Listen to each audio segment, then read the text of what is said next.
Hello and welcome to my showcase video for my final year project. The application developed is implemented using a microservice architecture. The software is containerized using Docker and deployed to the server using DevOps practices. So what has the project delivered? Well, a suitable hosting environment had to be configured to run the application and to be accessible from external networks. The microservice architecture was used to structure the application due to its advantages such as scaling and service independence. Each microservice is containerized using Docker to package the software's dependencies, easing deployment and installability. Automated builds and deployment processes were created to deliver continuous integration and continuous deployment. An authentication system using OAuth 2 has been created to protect the resources within the application. A monitor system has been developed by configuring several third-party tools to monitor the microservices. And a mobile application was created using Android Java, and it uses HTTP requests to access the microservice APIs. To provide some context of the application, the mobile application is a social media for solo travelers dubbed the Social Traveler. Users can see other travelers or local residents within the same current city. Making a friendship connection allows users to see each other's profile no matter the geographic location of the users. Routes can be created which displays the optimized route from the user's current location to all the tourist attractions planned within the route. For the application to run, a suitable environment needed to be configured. A computer was purchased to run the software. An Ubuntu boot drive was created and used to install the operating system onto the machine. A TLS certificate has been installed so that traffic can be encrypted using HTTPS. Ports 443 and 22 have been forwarded to the server to allow for HTTPS and SSH access. A DNS name has been configured so that the machine is accessible using thesocialtraveler.ddns.net. Docker has also been installed to host the microservices, along with Nginx, which is used as a reverse proxy to route traffic to specific services. Docker hosts the microservices, monitoring tools, databases, and a private Docker registry. Traffic can be routed to a specific microservice using Nginx as a reverse proxy. For example, the socialtraveler.ddns.net/user API would send traffic directly to the user API microservice. Communication between microservices is handled using Rabbit message queue. A microservice can produce a message and place them on a specific queue, such as the user queue. The user service is registered as a consumer for the queue, which will then take the message and process it. The response is returned to the producer of the original request message. Each microservice has its own database and schema. SQL Server and MongoDB Server are deployed onto Docker. The DevOps principle of continuous integration has been met by implementing automated processes to build and test the microservices. An automated build is triggered after each commit made to a specific microservice repository. A generic task group was created that is configurable to work with all the microservices. This reduces the amount of work required to create a new automated pipeline for each microservice. The steps include restoring the project's NuGet packages, building the project, running the automated unit tests, and creating a releasable version of the software. Continuous deployment has been achieved by automating the process of deploying the microservices onto the server. A successful completed automated build will trigger the process of deploying a microservice. A deployment process includes copying the releasable version of the software created during the build process onto the server using SSH. Once copied over, several Docker commands are run. Firstly, a Docker image is created using the Docker file. The image is then tagged and pushed to the private Docker registry. The latest version of the image is then deployed onto the Docker Swarm as a service. CAdvisor, Prometheus, and Grafana are configured to work together to monitor the microservices running in production. Each microservice exposes an endpoint displaying live data, such as the number of requests the service has received and processed. Prometheus will scrape this endpoint every 5 seconds to continuously get updated information. If a microservice endpoint can't be reached, it is considered as down, which will affect the rate of availability of that service. An identity service has been created, used to protect the exposed APIs of the system. This means that only authorized applications and users can access the resources of the system. The resource owner password grant flow is used.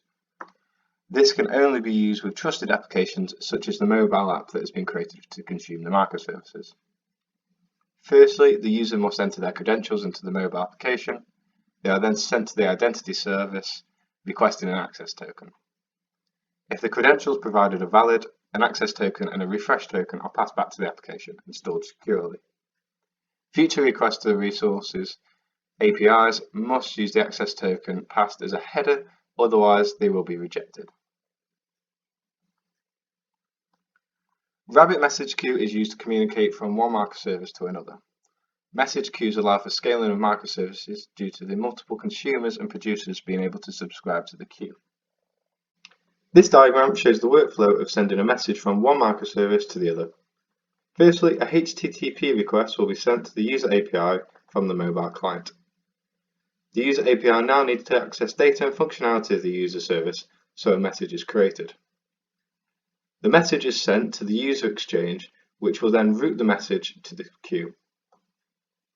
The user service is a consumer of the queue and will take the message from the queue. The queue is now empty and the first message is being processed. This method also works with several instances of a microservice. On the left, we have three producers, which are two instances of the user API and the friend service. On the right, we have two consumers, which are both instances of the user service.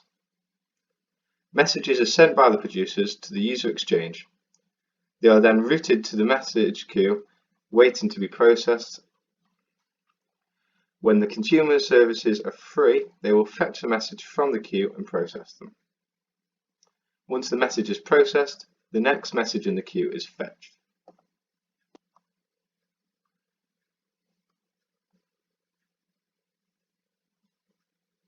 Fetching a route details is one of the more complicated workflows within the system. It requires the use of a route API, route service, user service, identity service, and a third-party API, MapQuest. First, a request from the mobile application is received by the route API over HTTP. The access token provided in the request is then validated using the identity service.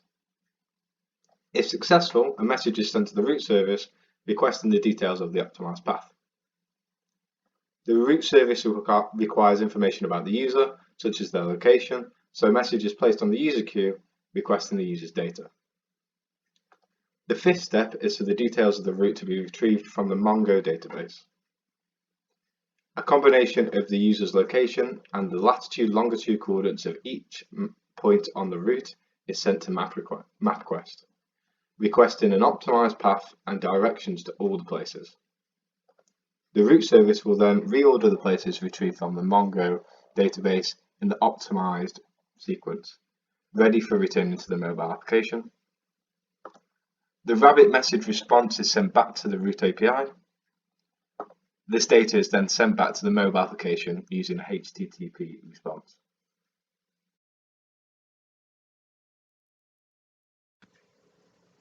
This scaling demo will demonstrate the load balancing of work amongst several instances of the user service microservice. 4 sets of logs are displayed, one for each instance. The logs automatically refresh when a new log line is recorded. The timestamps on the left differentiate between different requests being processed. As you can see, all 4 sets of logs are continuously updating. This shows that all the work is being load balanced equally across all the instances.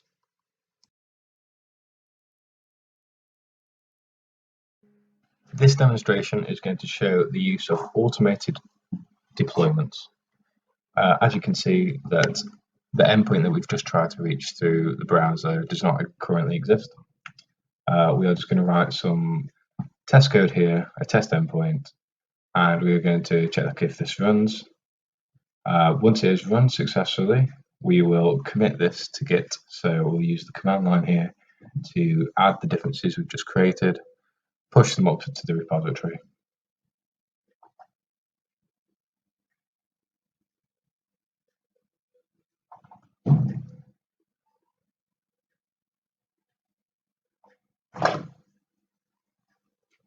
If we refresh the history of the repository, we can see that the new commit has been created. The status is in progress. This means that the continuous integration pipeline is currently running. Azure has found itself a virtual machine to run the code on. So .NET Restore is being used to restore all the NuGet packages that the software uses.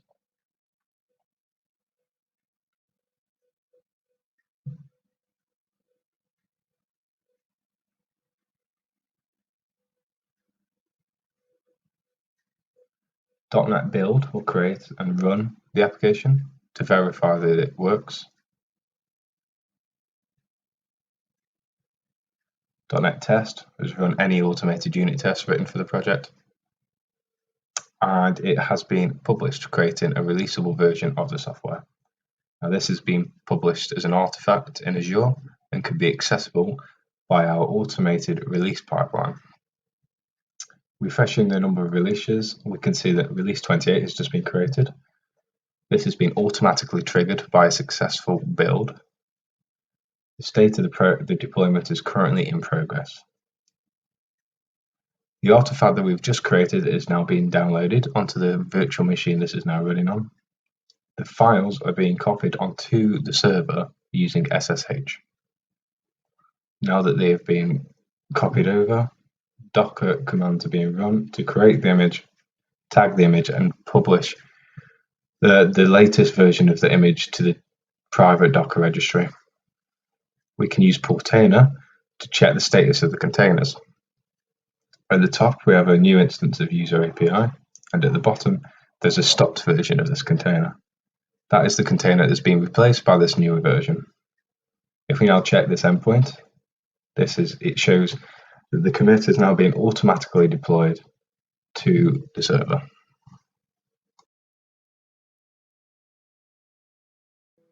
This final demonstration is a complete walkthrough of the application's functionality.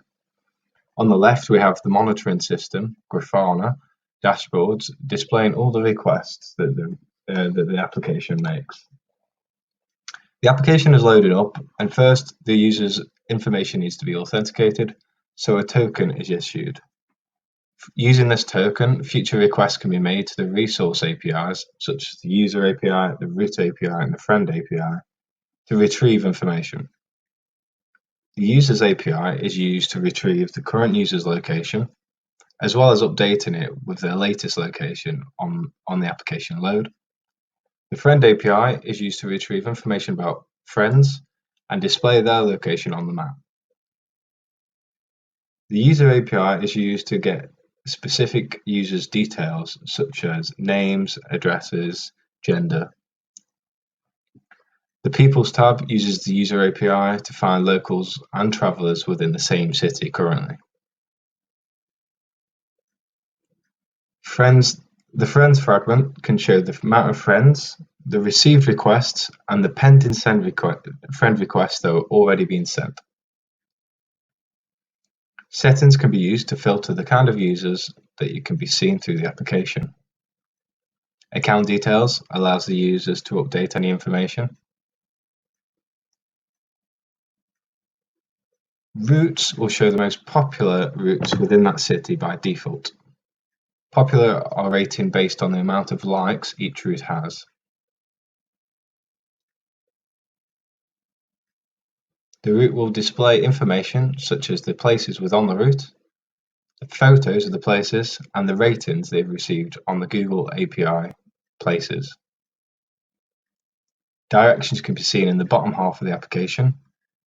This has been calculated as the optimized route using the MapRequest third-party API.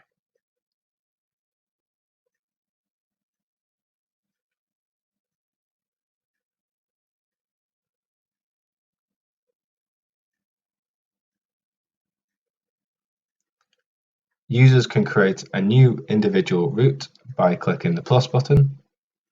Suggested tourist attractions will be shown to the user, and they can use the buttons to either decline or accept the offer. Once the user has selected so many places and given the route a name, they can click the Create Route button, and the new route will be accessible by other people. Thank you for spending the time watching this demonstration. I hope you enjoyed it. If you have any questions, feel free to contact me either through email or LinkedIn. Both the links are on the screen now.